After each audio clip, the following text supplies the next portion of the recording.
čuje. Drugačije od kad je počela turneja, ili ne?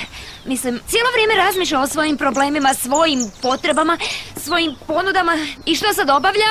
Svoje pozive, naravno. Dobro, nema toga što se ne može riješiti uz malu čašicu razgovora, zar ne? Ma znam, Diego, učinila bih to da nije tako komplicirano. Možeš nazvati društvo i reći im da su nas uputili prema sjeveru? A, da. Može? Čekaj, Molim te. nemoj me pustiti. Ma ne puštam te. Vidimo. Nema signala. Što se događa? Javila se? Ne, kaže mi da je izvan pokrivenog područja. Ne znam, ali kako ćemo ju sada naći? Nemam pojma. Smijem li znati što radiš? Tražim Francesca, signal. ne moraš tako tražiti signal. Čekaj, Ej, stani, molim stani, te, joj, molim te. joj. Mobitel. Nije bilo namjerno. Da, znam da nije bilo namjerno. Joj, slomio Ne. se. Uzet ću ga. Ne. Dobro, kasnije. Da, onda kasnije. Bolje kasnije. Da. Dobro, i što sad? Imam ideju. Možemo nastaviti hodati prema sjeveru, zar ne? Da. Jer mislim da ćemo ih prije ili kasnije vidjeti. Pretpostavljam da, ali sada trebamo prvo izaći. A? Da. Ti si Ajde. vidio balon? Kako misliš jesam li vidio balon, Francesca? Balon, gdje je bio? Francesca, ja sam slijedio tebe. Ne, ja sam slijedila tebe, Diego. Ne mogu vjerovati da si ga izgubila. Ne, ti si izgubio balon, Diego. Ma ti to mene zezaš. Ne zezam te. Ajde sa mnom, jer tražim ipak tvoj mobitel. Premda sam siguran da je slomljen. Dobro, nije slomljen, pun je vode, ali pazi, budi oprezna. Ako me pričekaš ovdje, ja ću ga potražiti. Ne znam što ću učiniti, ronit ću ili ne znam što ću napraviti. Nemam pojma. Slušaj ovo, glazba iz prirode, što kažeš? Joj, hvala, Broadway. Pusa! Ovo sam dala izraditi posebno za tebe, draga. Kako je teško. Ej, Marko, pa gdje si bio? Bio sam tamo gdje su poletjeli, ali dosađivao sam se i došao. Što je bilo? Jesu došli Ne, Frank i nismo ih Diego? vidjeli. Možda su se izgubili? Diego. Što? Mislim da sam vidjela krokodila. A ja tigra, ali rekao sam ti da ti neće ništa, ne brini. Ha? Vidi, odlično.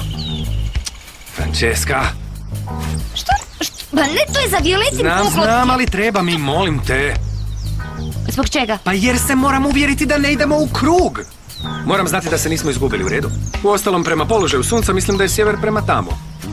Što ti misliš? Mislim da nisam bila dovoljno u prirodi kao dijete. Svaćam. Jesam ti rekla da je moj tata fanatik za kampiranje? Da. Za Zapravo ne. Nisi mi to rekla. Je, ali Da. ja nisam. Nikad nisam mogla podnijeti ubote komaraca. I još uz to obavljati nuždu u prirodi, razumiš? Zašto to govoriš? Što to govorim? Ne znam. Dobro. Da je Marko recimo ovdje, Što? onda bi imali njegov mobitel, ali ne, on je htio ostati pričati i ko zna s kim. Znaš ti koga je nazvao? Ne znam, svoju obitelj, valjda. Da, može biti. Ma svejedno je čudan je, zar ne? Čudno se ponaša prema svima, Francesca. Ne samo prema tebi. To govoriš jer si mu prijatelj. Naravno, zbog toga. I zato što znam koliko te voli. Shvaćaš?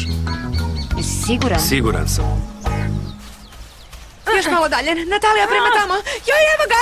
Joj, ne, izgubila sam ga. Nema ga. Jesam li ja jedina koja nema signala ili ga i vi nemate? Društvo, danas je najsretniji dan u mom životu. Hvala vam. Da, i najgori dan u mom životu. A tko je tebe išta pitao, Ludmila? Ja isto imam pravo reći ono što osjećam, Kamila. Ajde, idemo Daj, dalje smiri tražiti se. signal. Okej. Kreni prema tamo.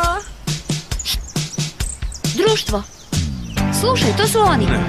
Idemo, da, to su oni. ptice, Sigurno, Francesca. ajde. Društvo, sve je spremno. Jeste vi spremni za izvedbu? Da, Kakvu izvedbu? to je iznenađenje. Zar nije bolje da pričekamo Fran i Dijega, zar ne? Dijelo! Sretan rođendan! Draga! Sve najbolje. Hvala! Društvo, hvala vam svima što ste dio ovog velikog iznenađenja. Ovo je najsretniji rođendan u mom životu. Dobro, čekaj, nedostojno najbolje.